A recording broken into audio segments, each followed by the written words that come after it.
नमस्कार, मैं doctor Pallavi Kishan. Classical dance में मेरा एमए पीएचडी है। शास्त्रीय नृत्य संदर्भ में कालिदास की नायिकाएं इस विषय पर मैंने पीएचडी किया है। आज इस वीडियो के माध्यम से मैं आप सभी के साथ नृत्य के कुछ सैद्धांतिक पक्ष साझा करने आई हूँ।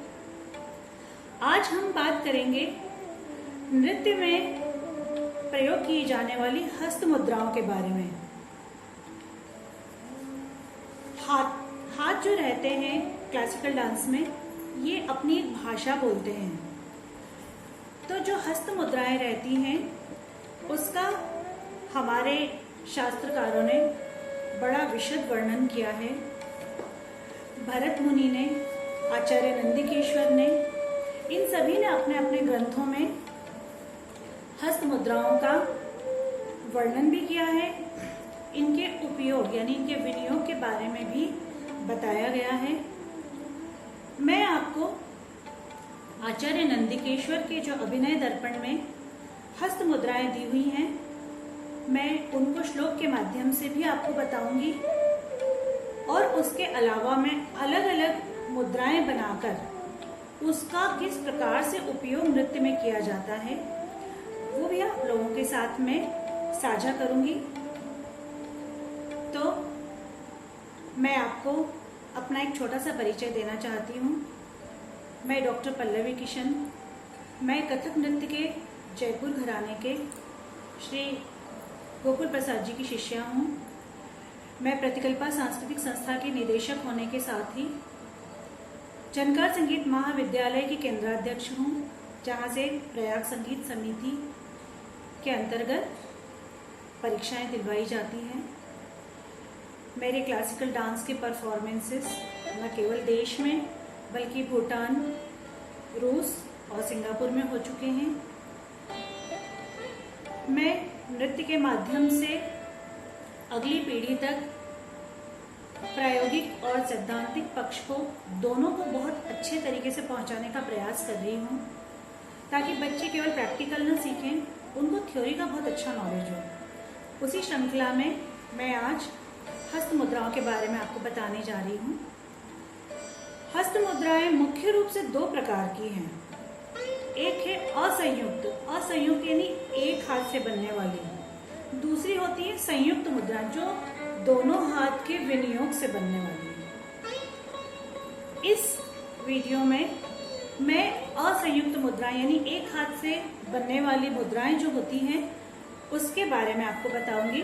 तो सबसे पहले मैं उसका श्लोक बोलकर पूरी हस्त मुद्राएं बताऊंगी। उसके बाद जो कठिन मुद्राएं हैं वो किस प्रकार बनाई जाती हाथों से, वो और सारी हस्त मुद्राओं के विनियोग यानी उनका किस प्रकार उपयोग किया जाता है उसके बारे में मैं आपको बताऊंगी।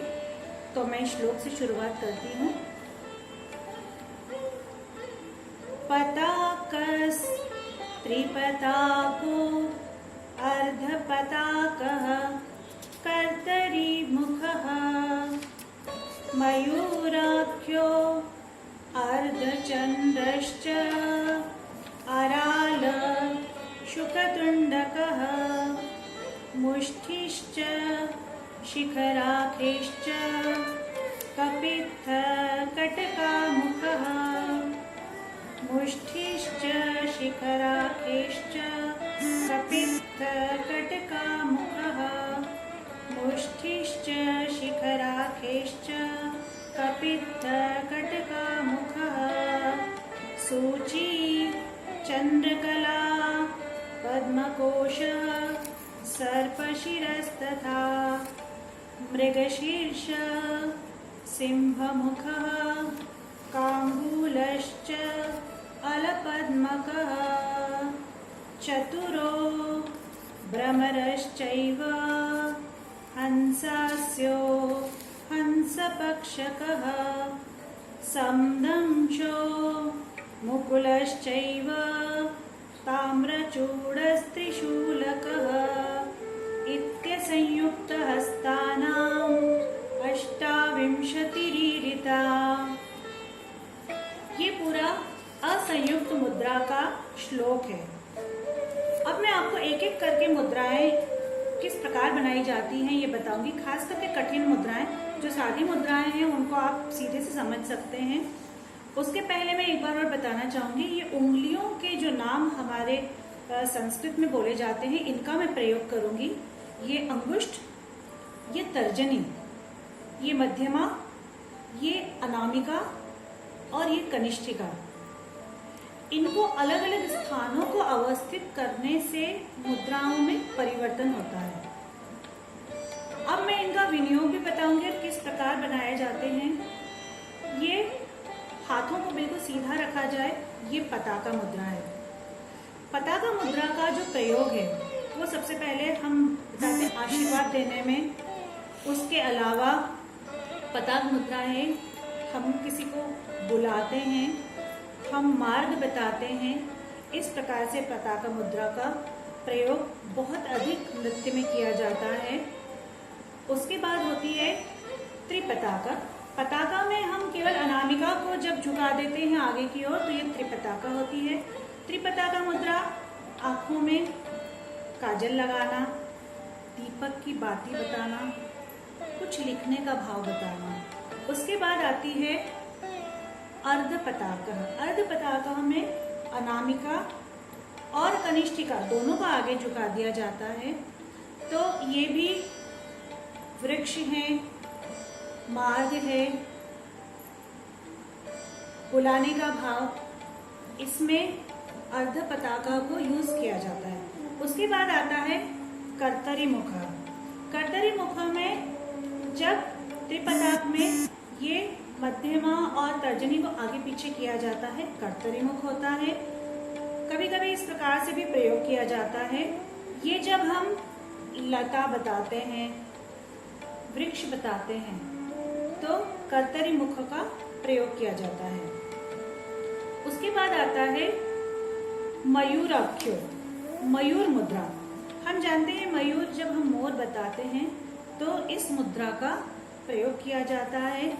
इसके अलावा पत्ते बताने हैं, देखने का भाव बताना है, तब भी कभी कभी इसका प्रयोग किया जाता है।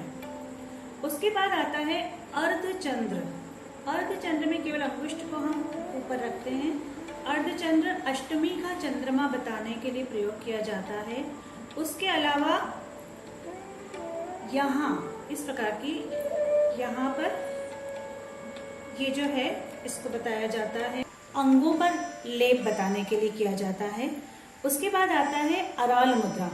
ये अराल मुद्रा का प्रयोग जो है वो कथक में बहुतायत से होता है। यहाँ पर जब स्टार्टिंग जिसको कहते हैं, हम यहाँ पर जब हस्त रखते हैं और हम नृत्य की शुरुआत करते हैं तब अराल मुद्रा को प्रयोग किया जाता है। उसके अलावा कथक में कृष्ण बताने के लिए भी अराल मुद्रा का प्रयोग किया जाता है। अराल के बाद में शुकतुंड। शुकतुंड जो होता है वो जैसे भाले का फलक बताने के लिए किया जाता है। उसके अलावा उग्रता का भाव बताने के लिए अराल मुद्रा का प्रयोग किया जाता है। इसके बाद है मुष्टि। मुष्टि जो है वो स्थिरता का भाव बताने के लिए, उसके अलावा मल्ल युद्ध या शक्ति बताने के लिए किया जाता है। उसके बाद आती है शिखर मुद्रा। शिखर मुद्रा जो है हम देखते हैं रामचंद्र जी के जितने भाव होते हैं हम इस प्रकार से बताते हैं। तो ये धनुष जो है वो शिखर मुद्रा से बताया जाता है। इसके अलावा जैसे होंठ हमें बताने हैं, ये शिखर मुद्रा का प्रयोग यहाँ दिखाया जाता है। किसी चीज को ज्यादा उच्च स्तरीय बताने के लिए हम शिखर मुद्रा का प्रयोग करते हैं। उसके बाद आता है कपित्थ। बाण पकड़ने का जो भाव, ये शिखर बनाया और कपित्थ बनाकर ये बाण पकड़ने का जो भाव है ये कपित्थ मुद्रा के द्वारा बताया जाता है। इसके अलावा कुछ चीज उठाकर रखना, इसके लिए कपित्थ मुद्रा का प्रयोग किया जाता है। इसके बाद आता है कटका मुख। जब मैंने श्लोक बोला तो मैंने 3 प्रकार के कटका मुख आपको बताए हैं। तो एक कटका मुख ये होता है, एक कटका मुख में कपित्थ में मध्यमा को भी यदि रख लिया जाए तो ये कटका मुख होता है। एक होता है कटका मुख ये जिसमें हम मध्यमा को नीचे करते हैं। कपित्थ जो पहले हमने मुद्रा बनाई उसी में मध्यमा को हम नीचे रखेंगे और अनामिका और कनिष्ठिका को फैला देंगे। ये होता है कटका मुख, तीनों कटका मुख। तो पहला कटका मुख जो है उसको भरतनाट्यम में बहुत ज्यादा यूज किया जाता है। जैसे कथक में हम अराल का प्रयोग करते हैं, वैसे भरतनाट्यम में ये कटका मुख का हम प्रयोग करते हैं। उसके अलावा पुष्प वगैरह तोड़ना, ये इसमें अराल का। और ये वाला जो कटका मुख है इसको भी किसी चीज को लेकर रखना, इसके लिए प्रयोग किया जाता है। और भी कई प्रयोग हैं। तीसरा कटका मुख है, ये मुख्य रूप से स्त्री हस्त माना जाता है। जब हमें स्त्री देवी बतानी होती है तो हम इस हस्त का प्रयोग करते हैं। इस कटका मुख के बाद में आता है सूची। किसी चीज को सूचित करना हो, ये सूची होता है। ऊपर की दिशा बतानी हो, दीपक की लौ बतानी हो, तो ये सूची का प्रयोग किया जाता है। उसके बाद है चंद्रकला। चंद्रकला विशेष करके भगवान शिव के सिर पर जो चंद्रमा है वो बताने के लिए किया जाता है। उसके बाद में सूची के बाद में चंद्रकला, उसके बाद आता है पद्मकोश। पद्मकोश यानी कि हमको जब अर्ध खिला हुआ पुष्प बताना है तो पद्मकोश बताया जाता है।